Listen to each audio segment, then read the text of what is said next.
Welcome to Charred Oak, the business, bourbon, and becoming podcast where bold ideas meet smooth pours. Hosted by entrepreneurs Matt Gerard and Shane Tice. This is your needed pour of inspiration, insight, and a splash of something strong. Each episode, Matt and Shane dive deep into the world of business, growth, and entrepreneurship, sharing real stories, practical strategies, and the mindset shifts that fuel success. Whether you're building your empire or just getting started, this is your space to learn, grow, and become. And of course, no episode is complete without the Bourbon of the Week, a curated tasting and review that pairs perfectly with ambition. So, pour a glass, pull up a seat, and let's build something great, one sip at a time. And welcome back to another episode of Charred Oak. I will be your host, Matt Gerard. And I'm your co-host, Shane Tice from 926 Crafted Apparel. Super excited to invite my very good friend, Alan, here. Alan, tell us a little bit about yourself, your business, and where that started. Wow, that's a lot to think of. Well, I'm Alan. My wife and I own Strike the Box Pipes and Cigars in beautiful downtown New Milford. We're having some great cigars right now. Started the business 4.5 years ago, and it was on kind of a whim more than anything. I had been doing pipe cleaning and refurbishing in my basement. I'll step back a little bit. I was the fire chief at New Milford Fire Department, and I was in the fire service for 42 years. And part of my relaxation was cleaning old pipes that I found on estate sales, in antique stores, whatever. And I also smoked cigars. And we'd always have cigars out on the apparatus floor in the evening after supper. And the guy said, "Man, you really need to open a shop. You need to open a shop." And I thought, well, I don't know, maybe if I could talk my wife into it. And I talked her into it. And we've been there now 4.5 years and going strong. Yeah, I think me and Gerard have been going there for, well, if we go anywhere public, we've been there last 2 years, I think. I stopped over there after somebody's wedding. 3? Has it been that long? Been 3. Yeah, I know we don't get up there very often. I never get to Rockford area, period, very often, but whenever I am, I missed you the last time I went to Barnstormers, but every time I go to Barnstormers, I stop over here and next as part of the trip afterwards. So if you've never been to his shop, it is a great, the front end lounge is fantastic. Your humidor is beautiful, well stocked. Prices are very, very fair for retail. Man, it's a very neat kind of establishment. Last time I saw you at the store, you were talking about your landlord was talking about wanting you to expand and rent an additional unit. How's that going? Not well. He moved somebody else into that unit that I'm not getting along with too well, just to say that. So my wife and I have decided here in the last couple weeks that we're going to look for a new spot. Oh. And it was kind of the nail in the coffin, moving somebody into the unit next to us that was really loud and obnoxious and so forth. Our unit is 900 square feet, and so we've maxed it out. Mm-hmm. We really can't fit any more stuff in there for sale. Mm-hmm. We're bringing in for Christmas ashtrays, lighters, cutters, a lot of other small odds and ends, but I've still got to figure out where I'm going to put it to sell it. Yeah. You know, our shelves are full, everything is full. I'll figure it out, but so the wife and I have been talking for a while that we really need to get bigger and expand into a bigger store. So now we're looking at some standalone buildings. All right. Up in the Rockford area. Kind of moving away from New Milford a little bit, only because if we're going to expand, means more rent, and will my foot traffic increase Sure, to sure. pick up that extra rent? And where I'm at, I just figured it's not going to. Yeah. So we're looking at a place on Monday, and we'll see what comes of that. But that's 3,400 square feet compared to 900 square feet. Whoa. So we're envisioning a really nice lounge with several TVs, pool table, a bigger walk-in humidor, a place to work on my pipes, you know, a private area for that, so guys aren't hearing buffers going and all that kind of thing. So we'll see what happens. Well, that'll be awesome. Didn't one of the cigar lounges up there actually close in the last year or two, too? Yeah, the Tinderbox closed a couple of years ago as a Tinderbox. A young man bought it and basically turned it into a head shop. You know, it's vape, glass pipes, hookahs, very few cigars, very little traditional pipes and pipe tobacco. And the cigars they have are not great cigars. They're I can't speak to that, so I'm not going to say that. But, I've never been there, but I'm going to say they're probably not. yeah. So, you know, and it's no knock on the young man that got it. It's just a matter that guys have come to me, so we've had to increase not only our pipes, but our bulk pipe tobacco. We're a true cigar and pipe shop. We don't sell glass pipes. We don't sell vape. We don't sell cigarettes, cigars, and pipes and pipe tobacco, the traditional stuff. So how does that work in terms of, you know, you have like your craft distilleries and your breweries and things like that. Is the cigar shop much like Barnstormers, or, you know, more of a destination than it is just a place on the side of the road to stop and get a cigar? It's very much, I like to say that we're a destination, even though we're in New Milford. We've still got guys coming in from the Rockford area saying, man, we didn't even know you were here. And I've been there for 4.5 years.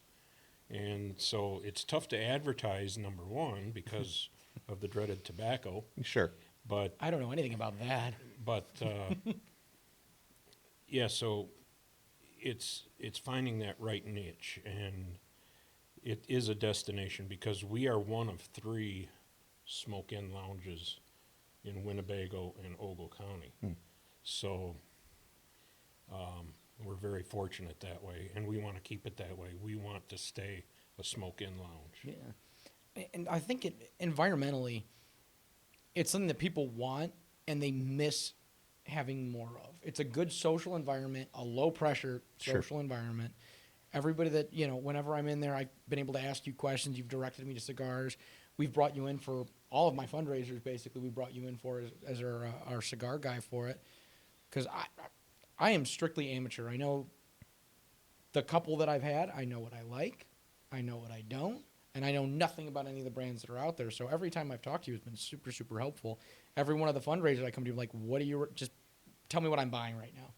That's basically how the conversation goes. And it's been fantastic. Every time we've gone in there, if I've had a bottle or brought in a bottle or met up with you or whatever, you sit down, you join me, we watch the TV for a little bit, shoot the breeze. I think I was there for like an hour and a half last time.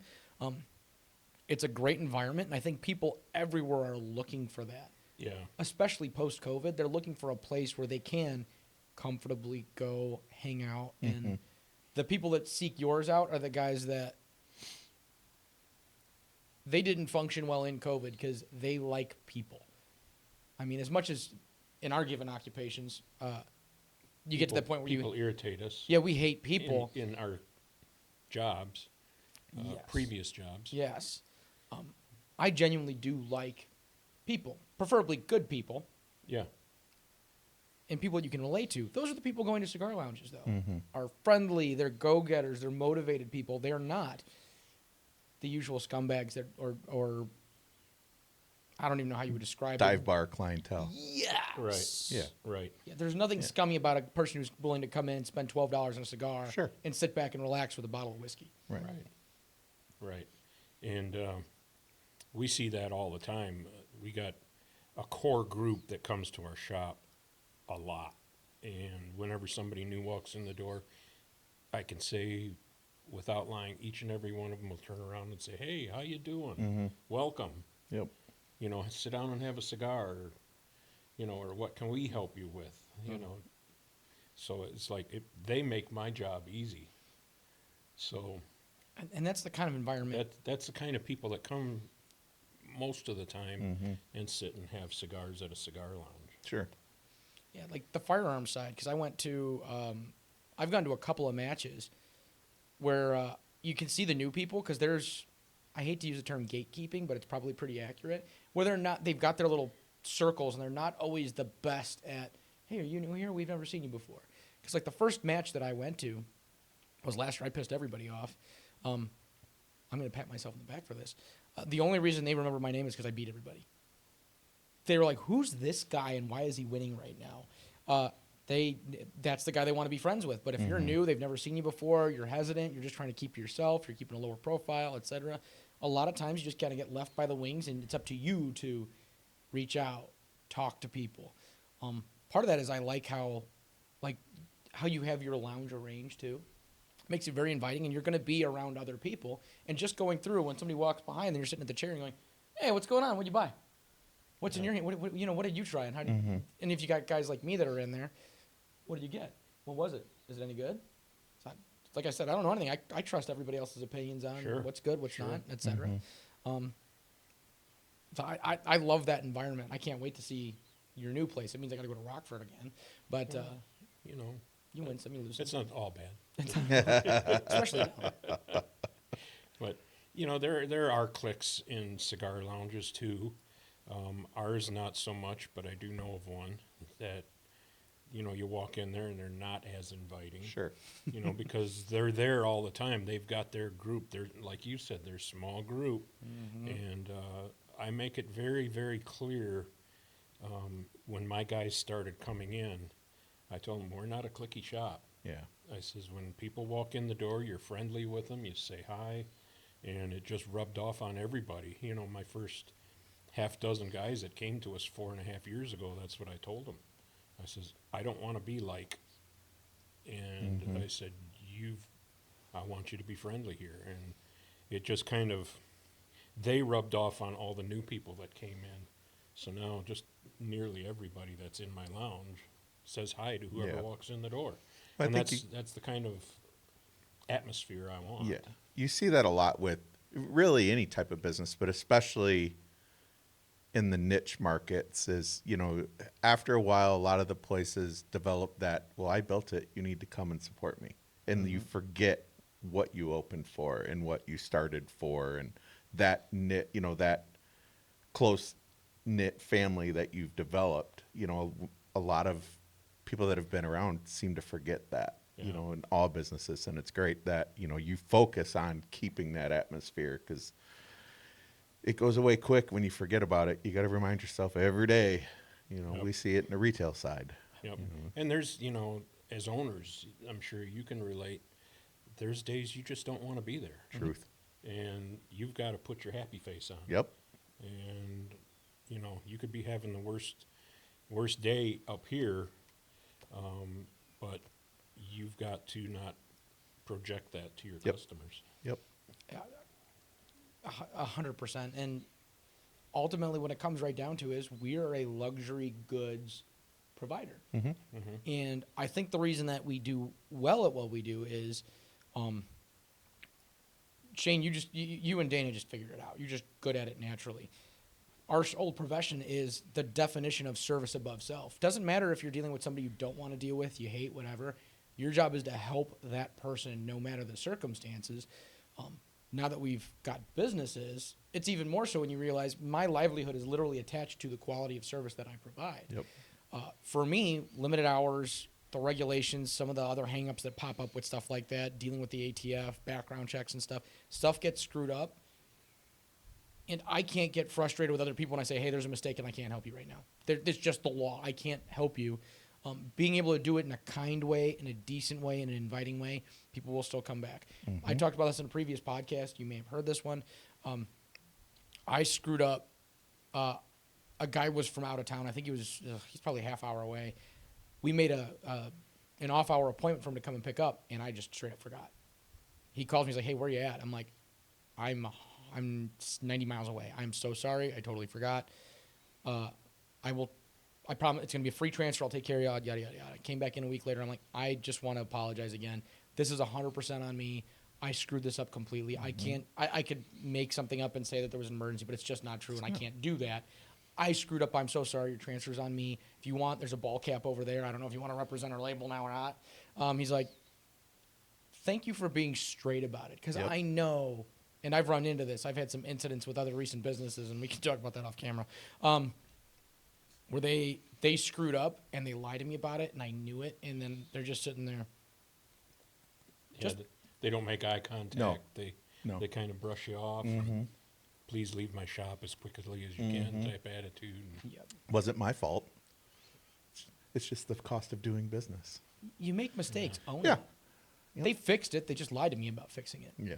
Right. which bugs the snot out of me. But speaking of all the regulatory stuff, how is it in the tobacco industry? I know advertising is a pain in the butt by default, but what's the regulations for any of that stuff? Do you deal with any of the federal level, or is it all local? No, or? it's all state, and there's not much local right there in New Milford.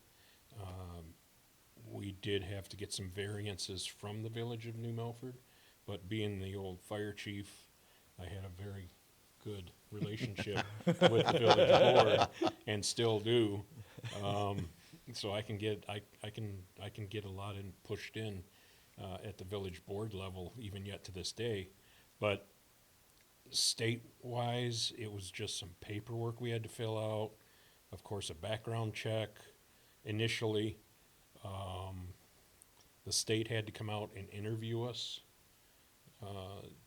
just because of the first initial license. Sure. Yeah. It was kind of weird on that one. I had two guys walk in the shop, and I had just had open heart surgery, and I had a mitral valve replaced, and I was sitting in the recliner, and they walk in, and I said, "Hey guys, how you doing? You know, well, we're here to talk to you about your license."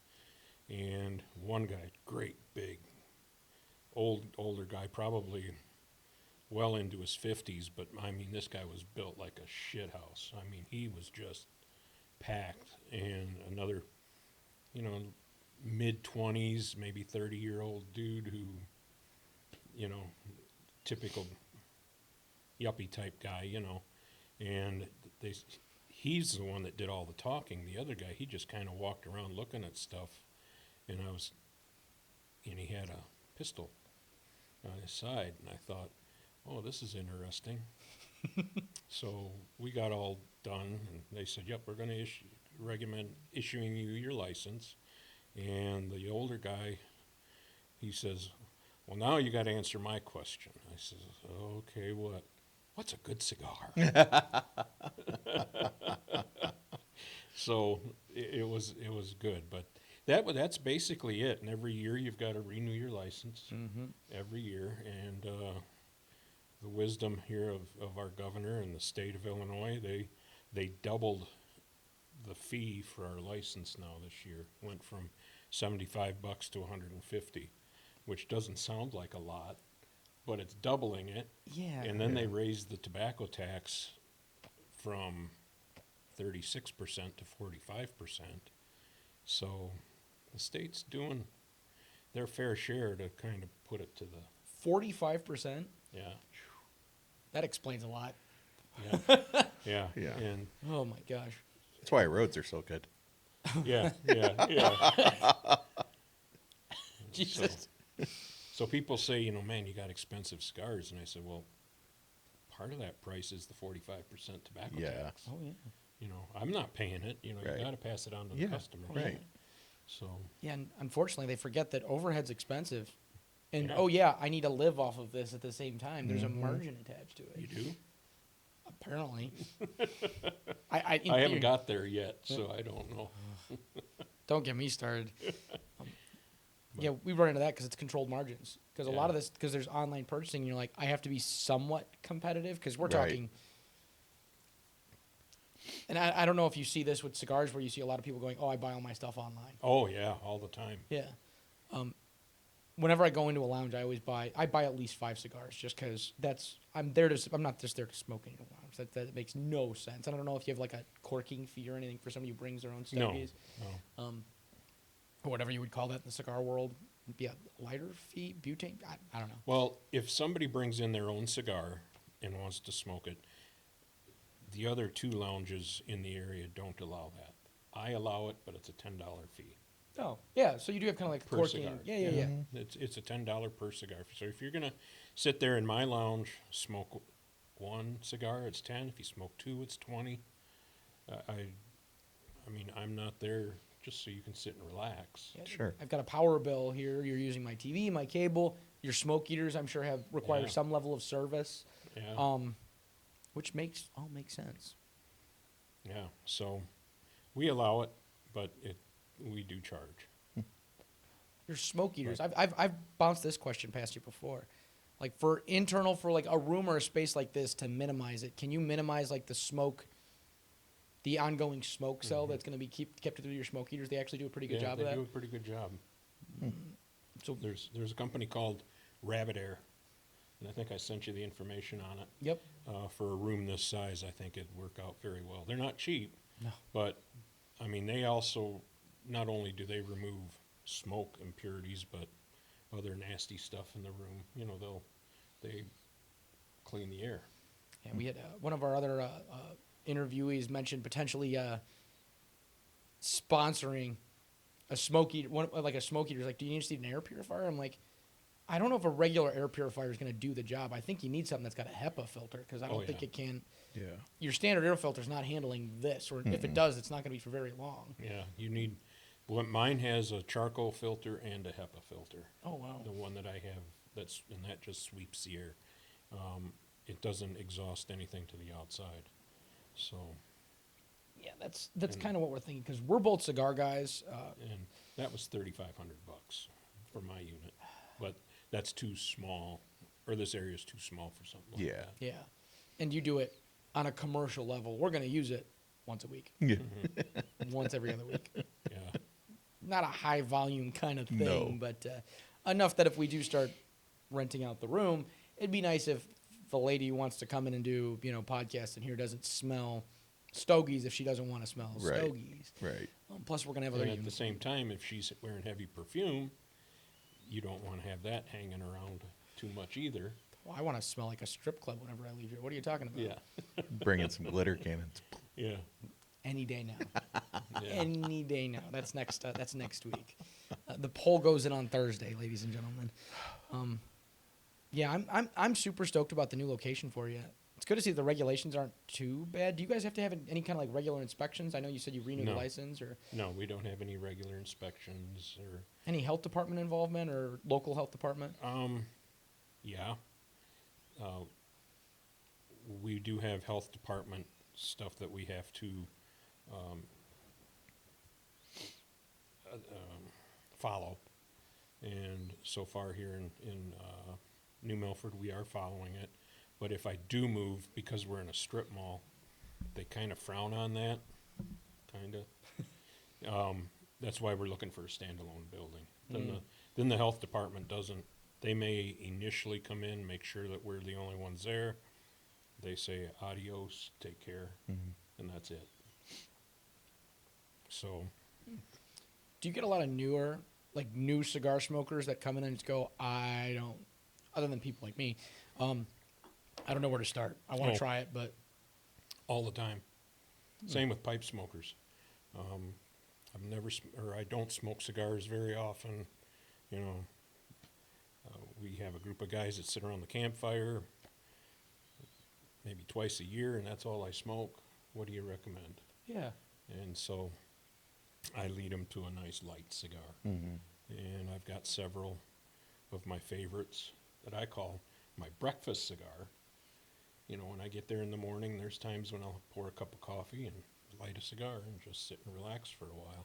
What does that brand look like?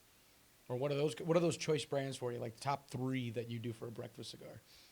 Oh, there's a Macanudo Inspirato White. That's very, very good. There's a Don Kiki white, and the white is the label. Yeah. They're Connecticut wrapped cigars, and then there's one from Alec Bradley called Do Not Disturb. Really super light cigars. Yeah. I've seen the Macanudo. I haven't done that last one. I haven't seen that one. I'm going to have to That just came out this last summer. Ah. So we brought those in when we did an event. My cigar box guitar is a Macanudo Yeah? cigar box. Yeah. Well, now I want to keep smoking. Thankfully, I've got half a stogie left here. This is delicious, by the way. The Brick House. Brick House. Yeah. What are you smoking? This is a Crux Epicure. This is a Habano cigar, so it's a little heavier than a Connecticut wrapper. You've got Connecticut wrapper, you got a Habano wrapper, Maduros, which are really heavy cigars for the most part, and then it just depends on what else they put in there, that makes it lighter or stronger. What are your take on the Olivias? I see those all the time, and I've never actually had one. Great cigars. Okay. I only carry maybe half a dozen just because of the size of my humidor. We've got an 8-foot by 16-foot humidor, and it's packed full. But yeah, great cigars. What's your best seller? Probably the Macanudos are my best sellers. We do a lot of events outside of the shop, so I always make sure I bring a Macanudo white, because somebody will come up and say, I never smoked a cigar before, but I want to tonight. Well, here you go. We carry the Karen Berger line. She has got her own farm down in Esteli, Nicaragua. She's got a superstore in Daytona Beach, Florida, and she makes some fantastic cigars. So those are the ones that I would say I carry the most of. And then the rest I kind of piecemeal in. So You mentioned your events, because you've obviously done a couple of events with us now. How many events do you think you do, and what do those look like? we do in the summer months, May through October now, we do anywhere from 2 to 3 events a week out of the store. Oh, wow. Oh, wow. Wow. I'm going to use your lighter here again. Oh, yeah. My Chinesium lighter over here. What we do is we bring about 10 to 12 boxes of cigars, and we sell cigars at their locations. We've got a couple of distilleries. We've got an event location up in Roscoe that we do every summer. We've got a bar in Cherry Valley that we're finishing up his events now this week. So it's pretty much wherever guys or people want us to come to, where they have gatherings. It's a nice amplifier to any event. Yeah, and it gets our name out there. That's one of because we can't advertise on normal media, because we've got the dreaded tobacco, we've got to get our name out somehow. And we're the only ones that do a lot of events. The other ones do maybe 1 or 2, golf outings or whatever. Yeah. We also do golf outings, we do weddings, we do bachelor parties, bachelorette parties. Really? Oh, yeah. A lot of bachelorette parties, huh? Yeah, Interesting. I have noticed a lot more women seem to actually smoke cigars lately. yeah. Yeah, because I never expected that when I was younger. I never noticed it, but I've noticed a lot more women they're more than happy to, oh, you have another one? Yeah, yeah, Yep, absolutely. yeah, If there's one, there's usually 2. yeah. And we do carry some flavored cigars for people that want that. Mostly the women like the flavored cigars versus a normal cigar. But so we bring a little bit of everything to the events, and we just sit back and if they're a place where they're making a meal, sometimes they'll comp us the meal, sometimes we got to buy, but we're helping each other that way. So What's the ratio between cigars and pipes? Obviously, cigars are probably way more. But do you see the trend shifting at all, or? I don't see it shifting so much. I guess obviously it's probably 85% cigars and the rest pipes and pipe tobacco. But there's a lot of young guys getting into pipes. Yeah. And That's what I decided I was going to smoke when I grow up. Said my grandpa used to smoke a pipe. Yep. My dad used to smoke a pipe. I just love the smell. I've always smoked cigars, but now I want to try a pipe. So we start them out with a corncob pipe, Yeah. $10 corncob pipe, Yep. and 1 ounce of tobacco, and we sell them the accessories, pipe cleaners and tampers and so on. And I tell them, try this first. And if you find that you're really liking it, then come back and buy a briar pipe. Either an estate pipe, which is a pipe that's been pre-owned, and I clean them all up and sanitize them, or buy a new pipe. It's totally up to them. And it's a lot of young guys, a lot of young guys. And I've been kind of shocked how many ministers I have that come in and buy cigars and pipes. Well, that's kind of cool. Yeah, and I think it's great. Yeah. I grew up in the church, and at that time, when we were kids, you don't smoke, drink, or chew, or go with girls who do. And so, Can I get that on a T-shirt? Yeah. Hey, I know a guy. I know a guy. Hey. So when my mom was alive, I was just starting the cigar shop, and she went, oh, and I says, Mom, I've got ministers that come in and smoke. No. She was a very devout Christian lady, and I smoked cigars and stuff, and she'd say, I smell a pipe on you, and man, do you smell good. So she changed as time went on. I like this pipe smoking because my day to day at the shop. If I'm going to have a smoke, is if I have a bunch of cigars floating around, I obviously dig into cigars, but it's more economical. Oh, by far. Way cheaper to roll the pipe thing. And Dad, I wish he didn't. He sold threw out all of his pipes when he stopped smoking. We ended up buying a couple of corn cobs, and we got a couple others, and I'm going to stop in soon because I'm due for a new one because my other one, I don't know what I did, but I plugged it solid. You can't blow through it. You can't suck through it. There's nothing. But I need to get a new pipe. But it's nice for day to day if I just want to sit out front and have a smoke. Yeah. And, Yeah, you can smoke a pipe for 10, 15, 20 minutes, set it down for a day, and then come back and scrape off the ash on top and light it back up, and you're off and running again. Yeah, and the cost of tobacco is a hell of a lot cheaper. Yeah, you're talking $5 to $7 an ounce, and an ounce will probably fill 15 bowls. Wow. So I hate to be that guy, but my dad rubbed off on me because he drank wine, he smoked he smoked pipes, but he got the cheapest you remember those gallon jugs of Carlos Rossi, the worst.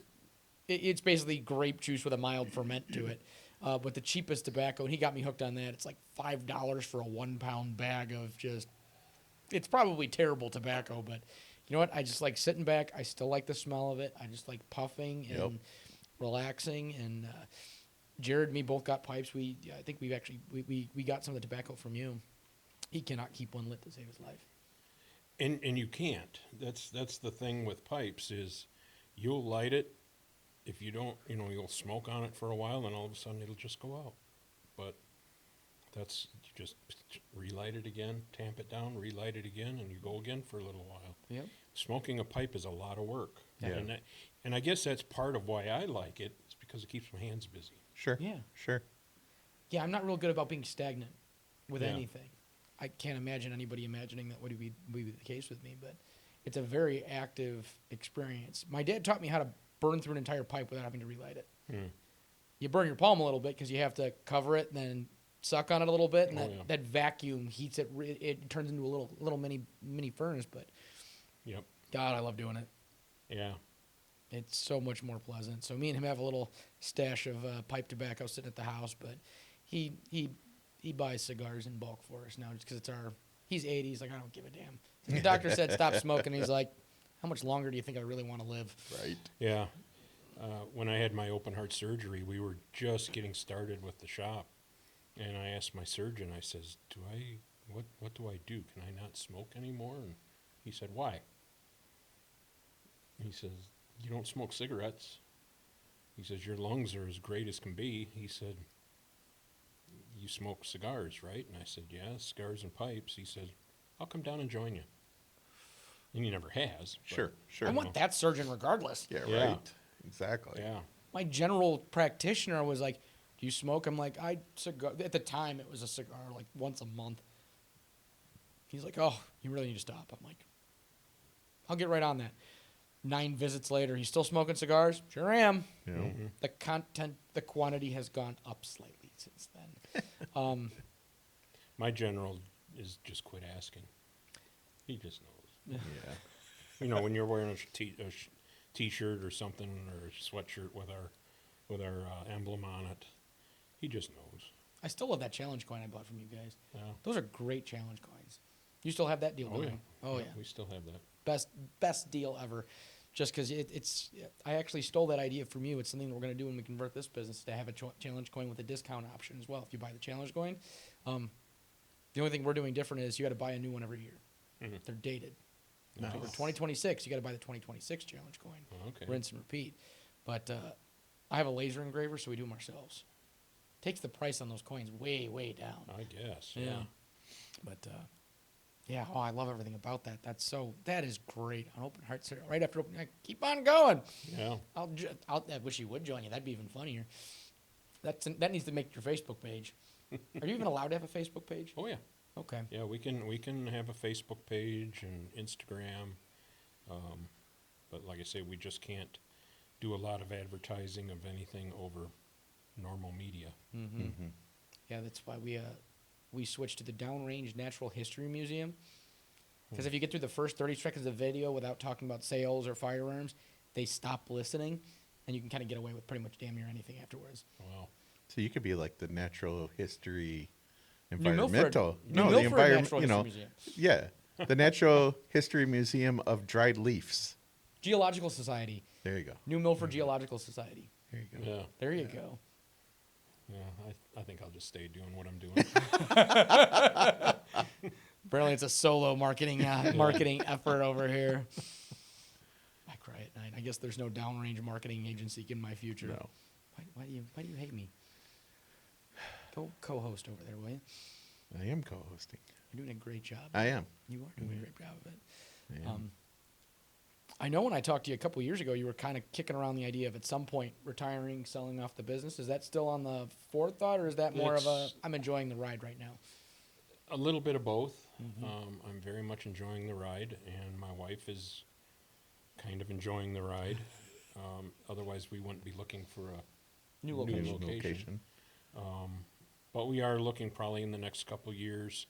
What we would like to do, my wife and I, is bring on a young guy and have him come in as maybe a 25% partner and slowly start buying us out. You know, instead of all of a sudden, you know, be Here you hit with go. a, Yeah.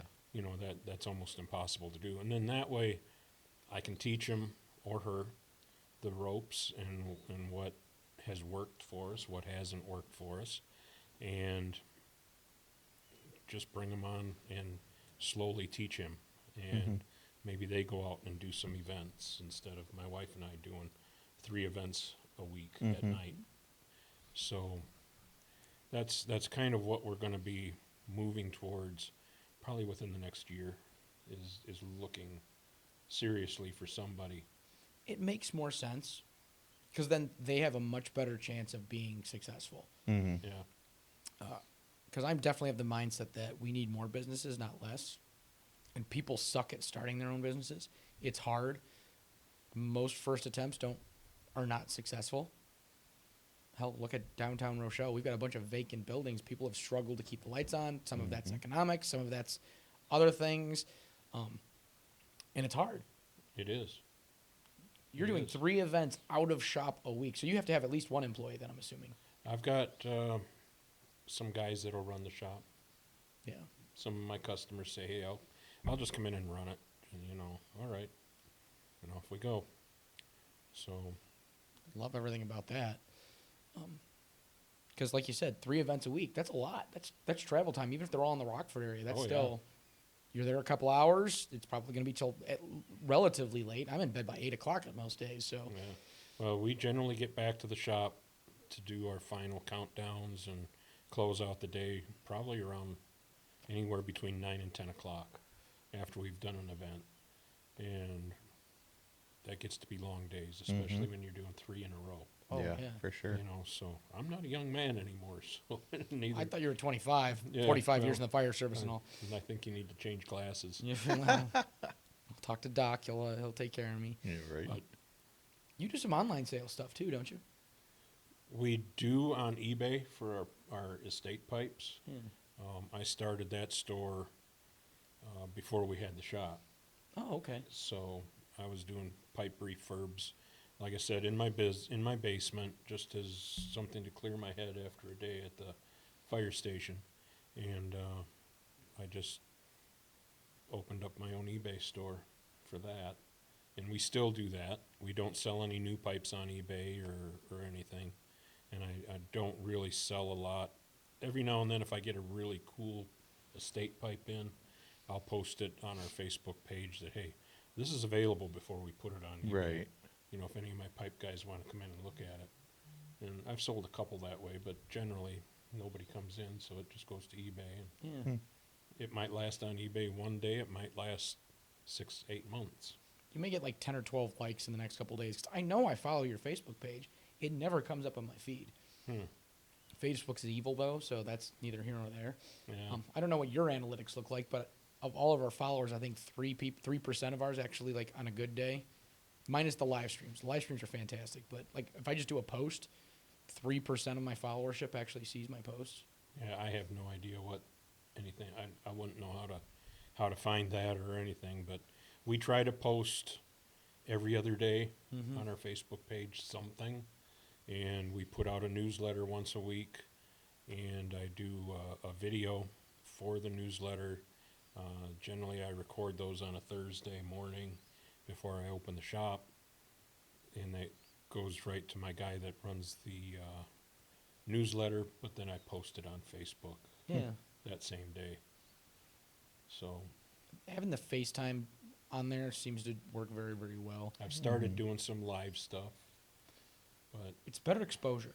yeah, I've noticed that on ours, because I mentioned that to Dana, and you guys have seen some decent results from Yeah. that too. Yeah. Because your whole followers, when you do it, it automatically pops up on their feed, and then at the top of their thing where the stories pops up, because it auto-populates into your story as well. Everybody sees that. So every single one of your, however many followers you have, sees that come across, and if they click it on purpose or on accident, it pops up. That's why I love the live stream so much. yeah, I've sold a lot of stuff because of those live streams. We'll mention a firearm or whatever. Just we'll be talking about it as a history exhibit. They're exhibits. Those do very, very well. That I've had, especially if I get anything unique on, I'll immediately do a live stream on that. And a lot of times, they don't last very long. Yeah. It's the instant. Hey, I saw the live stream, and when we started doing the Downrange Natural History Museum, funniest thing in the world. I must have had 200 people over the course of a month and a half when we started doing that. Going, what's with the Natural History Museum thing? I'm like, did you see our page? Yeah. Well, that's for one. And two, we didn't get a block notification or, hey, your page is banned for violating rules and regulations of Facebook Market, all that other crap. they don't. Facebook doesn't like me smoking on my videos or on the live feed. Really? They tend to throttle that a little bit, but there's times when I still do it. Yeah. I don't do it every one, but yeah, they kind of frown on it. I don't understand that either. Like culturally, I don't get it. I don't either. It's not. I don't associate any negativity to cigars in particular, pipes in particular. There's no negative connotation. It doesn't, like you said, it's not the same as cigarette smoking. The level of addiction is just, I'm comfortable sitting here puffing and doing exactly what we're doing. We're sipping on a nice drink, a couple of guys just kind of hanging out, talking about the stuff that matters to us. I don't understand the negative connotation associated with it. I think Yeah, it's because of kids. Yeah, It is. It is. I know when I post my videos on YouTube also, because we have a YouTube channel, and you've got to click a box that says Over 18. Over 18. Yeah. Yeah. So, yeah, it's more or less for kids. Yeah, which makes sense, I But guess, to a degree. But survival of the fittest. Anybody that walks in my store that even looks young, we card them, obviously. And I haven't caught anybody yet that is under 21. Especially your specific subject matter, I think, is a lot rarer to have a spontaneous 15-year-old that wants to try it and see if he can get one past the goalie. I don't think they're going to a dedicated cigar lounge. No. That's easier to steal a cigar from Dad's humidor than it is to let me go drop $12 on a cigar. Right. Right. That's not they're going to go buy Swisher Sweets at the gas station. Exactly. They're not coming in for a quality stogie and learning about the cultured life. Right. Cultured life. As we're Cultured sitting life. here, I'm in camo green and cultured life. It's the wrong target market. Right. We're the same way. We're very good about. You don't fit in here. Let's start asking additional questions. We do that partially because the ATF asks us to, but the other end too is the last thing I ever want to have happen is a gun go out to somebody that shouldn't have it. It's happened 2 or 3 times, and when we realized it was a bad one, there was no way to know at the time of sale. Some people are just strange.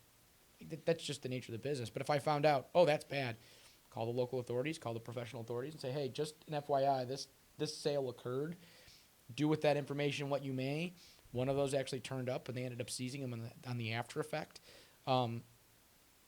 The last thing I would ever, because one of the first accusations I got when we opened the store and first announced was somebody was big on Rochelle friends and neighbors or whatever saying, great, we're going to have an active shooter now at one of the schools because we got a gun shop in town. Oh, I'm like, jeez. Yeah. fun fact, I actually developed the active shooter response plan for Rochelle. I fill in at the schools as the SRO all the time. I don't think you're going to need to worry about that here. We talk to people. Nobody walks in, buys a gun, and walks out. That doesn't happen in my store, period. Yeah. None of my staff are like that. None of them would accept that. We're always talking, oh, what are you doing? What are you getting with this? Is this your first purchase? What are you looking for? What are you looking to use it for? Weird guys we make note of. Plain and simple. We pass that, and we tell that to each other. Hey, we got an oddball coming through. Yep. We've probably a half dozen times since we've opened, we know we've got cased by people that were coming in for the purpose of seeing what we have, could they steal the store, or they were going to pass it on to rob us. Thankfully, most of the guys that did that walked in, saw me, realized that I was a cop in Rochelle, and went, or at least at the time, I was a full-time cop in Rochelle, and they're like, you work here? I'm like, I own here. You think you maybe stopped into the wrong establishment? I got to go. I think that's a good idea. Or a couple of them, hey, so how do you lock up at night? I'm like, we have alarms, we have cameras, we're locked up, and the police patrol the neighborhood on the regular. What else would you like to know? Been here long? Exactly, and they tend to move along. Nothing happens from it. It helps that my shop is my second home. It's where I spend.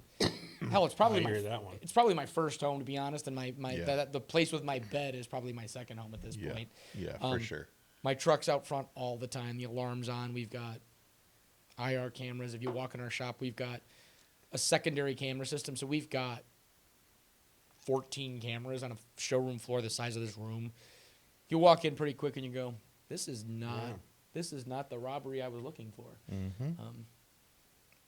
And all my guys are armed for personal protection. We're not gunfighting somebody over the rack. You're gonna rob me.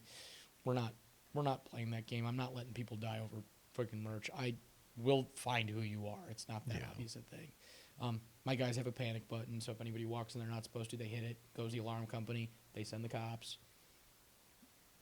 generally when they've been working there more than 2 months, they know the cops by name and cell phone. Hey, are you working? Can you swing by real quick? I got a weird one coming in. Okay. So I'm not the only one. No. No. With the exception of the other day when I was out of town, I used to regularly have business owners would text me and say, hey, I got an oddball. You mind swinging over and just hanging out for a little bit? All right. Back in 10, put up the sign, walk down the street. What's going on? What are we buying today? You look interesting. Oh, you're drunk. Get out. I hope you don't mind. I'm kicking people out of your store for you right now. I've never had a complaint. Never once had a complaint for it. Yeah, we've had to kick a couple of guys out that are just coming in and they're drunk, or because we've got the tavern on the one end. Yeah. Oh yeah. And say, guy, you got to leave. Mm-hmm. And Yeah, the last thing you want to do is be they generally don't talk back or give any. Say, okay, I think even the dumb ones even realize you're not winning any awards by getting to a pissing match. No. Come back when you're sober and it'll be no big deal. Yeah. Because I know in your situation they come in already kind of blitzed. This is not going to help their intoxication at all. Right. I wouldn't want to contribute to that turning into that accident. If you're going to get into a DUI, you can do that now before I'm involved. I don't need you to. Oh, what was he smoking? How much was he smoking? Yeah. No, this isn't a crime, but Right. a good strong cigar, you walk away with your head, flying a little high. Yeah. Yep. And we still have people come in the shop. You got any paper? You got, do you have any one hitters? We had that a lot at the very beginning, and nope, we're not that kind of shop. But now they just open the door and say, yeah, and they walk off, they know we're not. Just to see if the merchandise has changed at all. Yeah. No glass wall cabinets everywhere with paraphernalia. Yeah. And I guess that was one of the things that the village really quizzed me on. What are you going to be selling? And I said, simple, 3 things: cigars, pipes, pipe tobacco, 4, and accessories. For that. Yeah. Yeah, those accessories. Yeah. It's an easy sell. I know there were a couple people on our city council that were very nervous about me opening my business. It's not a city regulation. It's just, are you zoned or are you not zoned? A lot of them were nervous early on, but they've talked to me since. And since then, they're like, we know the business you're running. We know how you're running your business, and we've got nothing but positive reviews. They're much happier with that. When I was kicking around the idea of opening a second store in another town, they're like, what kind of... I'm like, we're extremely locally active. We make sure that everybody knows we're here. We run our shop a little differently than a lot of traditional gun shops to make it a welcoming environment. And we do, like you, we do events whenever we have the opportunity. Little more difficult with our product. We can't sell off premises with the exception of specific, legitimate shows, but which is complicated in its own right, so it's a waste of our time. But having that positive community involvement and that positive relationship with the powers that be, as they were, very, very helpful. Mm-hmm. Very, very helpful. To the point that they're like, oh, if that's what you're looking for, you need to go. You need to go talk to so and so. Yeah. Well, this last week I had the village board president in my shop just because of our neighbors. And I told him at that time, I said, yeah, we've made the decision that we're going to look for someplace else. He says, you're leaving New Milford? And I said, yeah, unfortunately, there's New Milford's got a history of tearing down every building that's not being used. Mm-hmm. So there's nothing else really to move into Sure. that would fit for us. We did look at one place, and it's like, no, that's not going to work. Forget new construction. Yeah. Yeah. So he says, what can we do to have you stay here? So, well, the village can build me a standalone building out here somewhere, and then I'll stay. Well, we can't do that. And I says, well, short of that. Well, you can. Subsidizing businesses, most towns have a history of some degree of subsidizing some businesses, and they should. When it's really tough to keep small town, businesses in small town environments alive, Right. you need to start doing things like that sometimes. Otherwise, what's the point of your tax dollars? Yeah. I mean, really, because they talked about it in that when we just got our TIF approval the other day, and one of the city councilmen, which kind of surprised me, straight up said, he's like, this, what we're doing with this building, he's like, this is exactly what TIF was designed for. Not a lot of the things that TIF gets used for.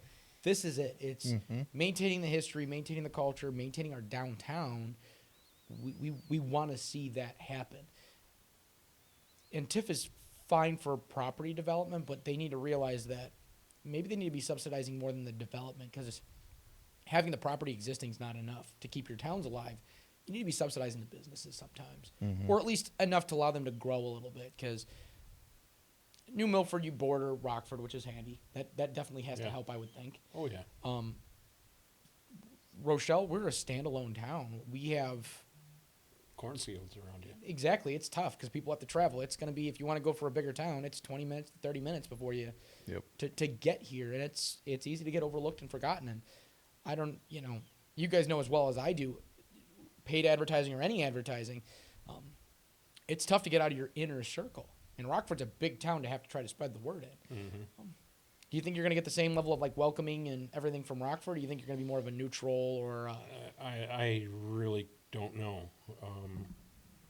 I'm hoping it'll be a positive experience. I'm sure there's going to be plenty of hoops to jump through. Sure.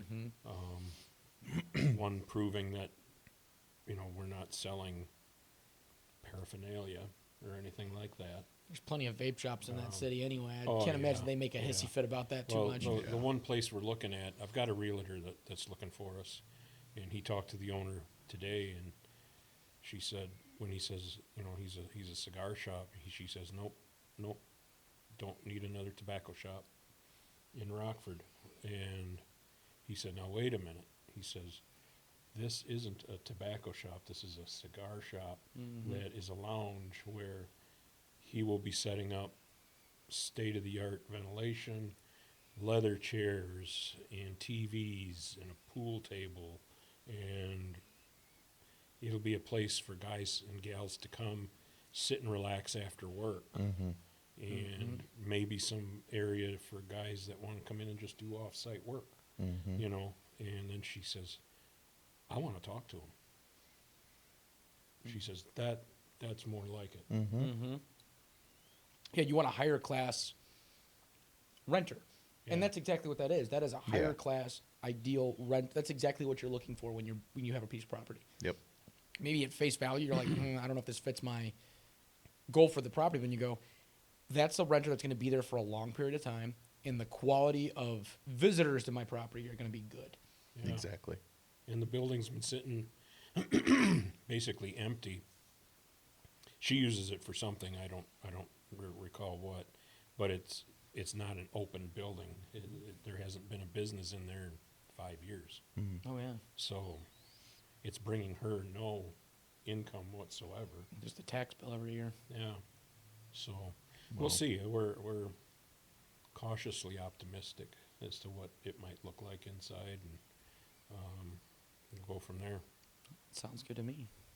Shane, anything new and exciting coming from 926? Crafted Apparel. No. I mean, yes and no. Was that the right name, though? Did I get it right that time? You did get it right this time. We've got the new signs in the works. We've got a couple different companies bidding on that. We should have artwork this week on both. Yeah, just some interior improvements and big garage sale coming up. So Be a party. yeah. So, but no, getting ready for holiday season. Ooh. I'm in the middle of sniper week, so 40-hour sniper school. The state is auditing the whole thing. Nice. Today went good because I talked to the guy who's kind of sitting in on it. He's like, yeah, they told me I need to sit on the whole week. It's like, I don't need to sit on the whole week. We're good. I'm like, think things are going well. He's like, this is a good class. That's what I wanted to hear. Nice. That's what I wanted to hear. Nice. So that's good stuff. But Alan, thanks for coming. If there's anything else you want to add in the 11th hour. I don't think so. Awesome. I appreciate being here and Thank you for having this. a cigar and I'm glad we got to enjoy a great drink. And till next time, tune in, everybody. Thanks for watching. Like, share, post, all that good jazz. and tell your friends about it. And if you know any other businesses that are interested in jumping in on the podcast, send them our way. We would love to have them on. And this one will go up probably, depending on how early I get up tomorrow morning. It'll probably get posted and edited tomorrow because Nice. I think this should be an easy one. So thank you, everybody, and till next time. Cheers. Enjoy some choice leaf somewhere. Amen.